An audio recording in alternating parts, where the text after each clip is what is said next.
អួចលើកនងក្របីកាត់វាលស្រែស្រីលើកដៃសញ្ញាល្ងាចអូនច្រូតកាត់ហើយតង់យាត្រាទៅកំពុងទឹកដែលតែជួបគ្នាក្នុងក្អមលាក់នំឆ្ងាញ់អងចាមានបរិយមលូស្លាបញ៉ាបងផងរួចយើងងូទឹងលេងដៃរៀវរកគ្នាហើយសាសងថាទៅលេងរំវង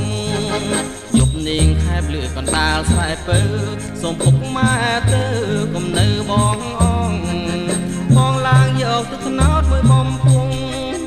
ញ៉ាអូនញ៉ាំក្នុងពេលលេងរំវងបងកាក្រែងហត់ញ័រចងគង់ស្រស់ស្រីមានទ្រង់លើកញ្ញា